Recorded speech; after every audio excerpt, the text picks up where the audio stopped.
Alright guys, got a little 5-horse Mercury here that I'm fixing to clean the carb on. Customer brought it in. It's not wanting to crank. And I'm going to go through the carb and clean the carb and kind of show y'all on what to look for and how to do it. Okay guys, this is the 5-horse Mercury. It's got a built-in gas tank.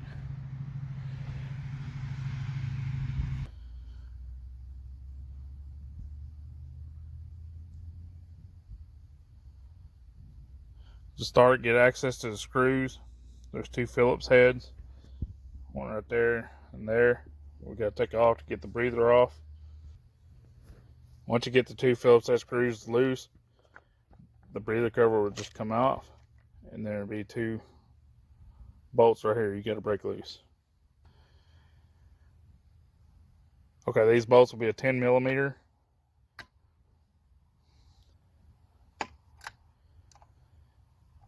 Take those 2 bolts out. Okay, once you pull the 2 10 millimeter bolts and get them loose, you can pull them out. And now this will actually take the whole carburetor cover, or carburetor cover and carb off. But go ahead and just take the plate off. See if I can do this one idea. And that'll give you access to your carburetor. Okay, you have a choke lever over here. This little bracket, it will push to unlock it, and then you can pull your other bracket off. Get that off, and then we also right here on your throttle, you got a Phillips head screw. Take your screwdriver, undo the Phillips head screw, and pull the cable out.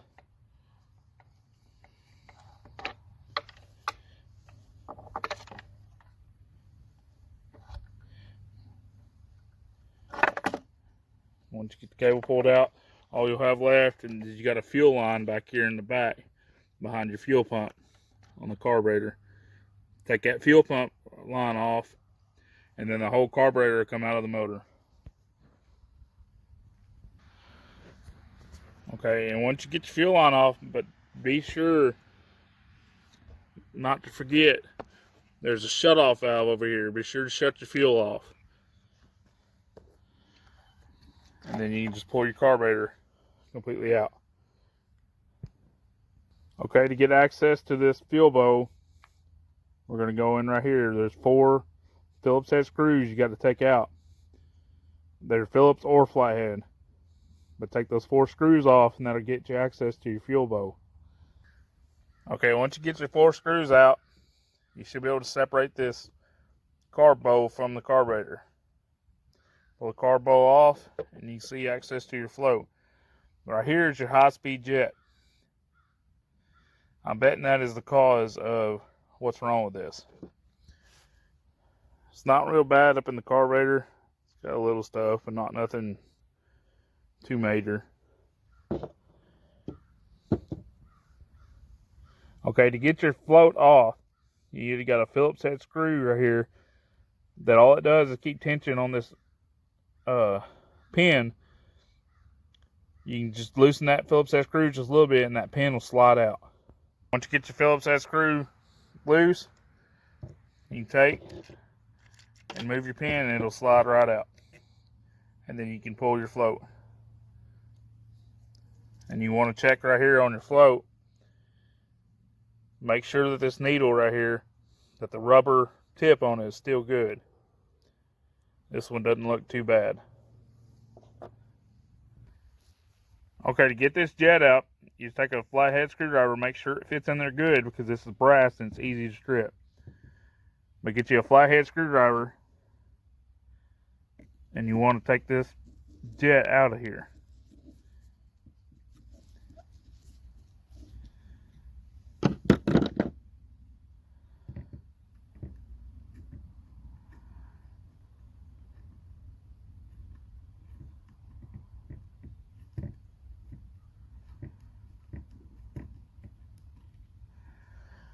Okay, and on this jet, see if I can get focus here.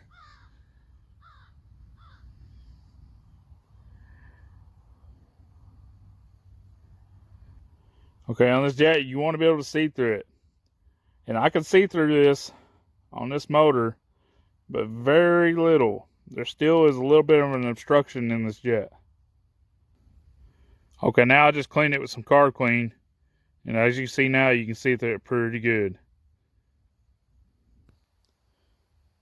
Okay, also on these carburetors, another spot to check is right in there on these. That is where your fuel flow comes into the carburetor. You want to take you some carb clean or compressed air, whatever you want to use, and spray through there. When you spray through there, it will come out of this hole right here. So do not have it pointing towards your eyes or anything like that. If you do not have air coming out of there when you spray through it, then you have an obstruction in here also. I have already inserted my jet back into the carburetor, and it just takes a flathead screwdriver and put the jet back in. And now I'm going to get ready to put my pin and float needle and float back in.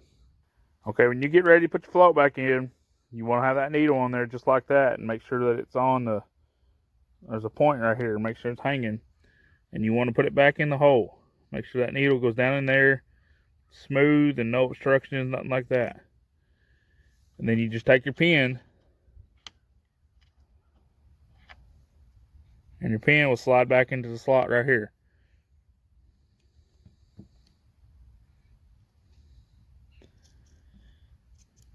Just like that.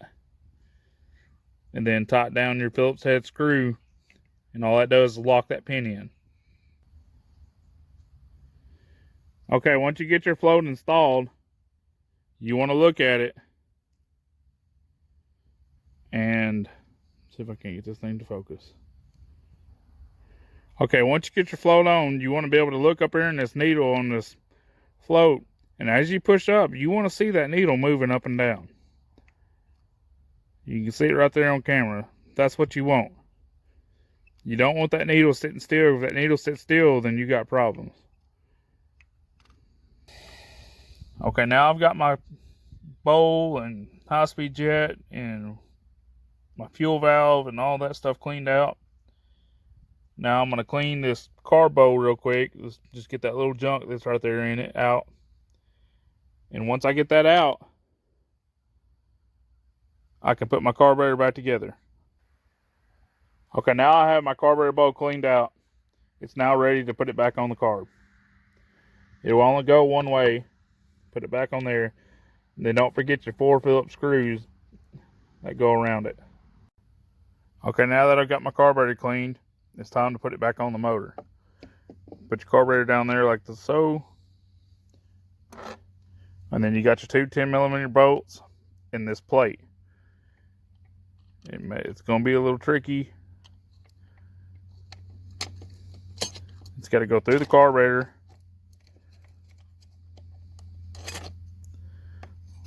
Like so.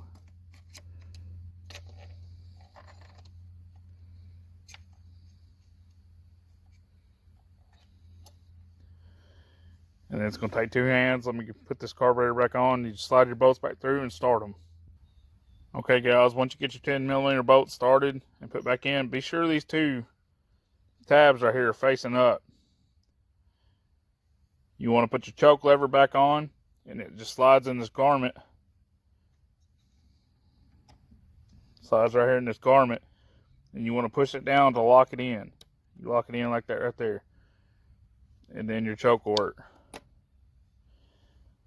And then you want to take your cable, put it back through the pin right here. Oh, I did that backwards. Hang on. Be sure your screw is facing this side so you can get to it. Put your throttle cable back up there, and be sure your throttle is in idle position. Now it's in idle position. Tighten your screw back down to lock it onto the throttle cable, and then your carburetor, and then we'll go to the next step. Okay, guys, I got my throttle locked down. As you see, it's working. And then your next step is don't forget about your fuel hose back here. You need to put your fuel hose back onto the fuel pump. And it just slides on. And there's that. And then you want to turn your fuel valve back on. And then you want to sit there for a minute, let the carbo fill back up. And you want to make sure that it ain't got no leaks coming out of the fuel bowl.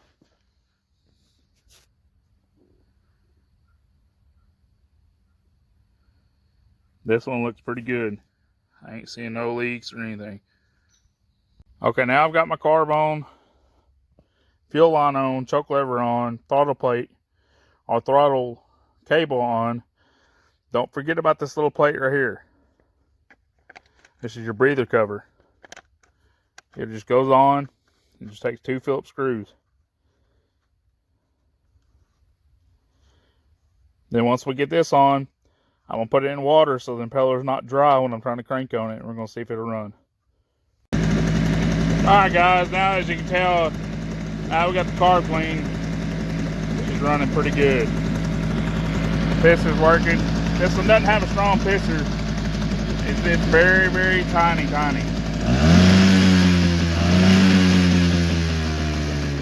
But she runs good.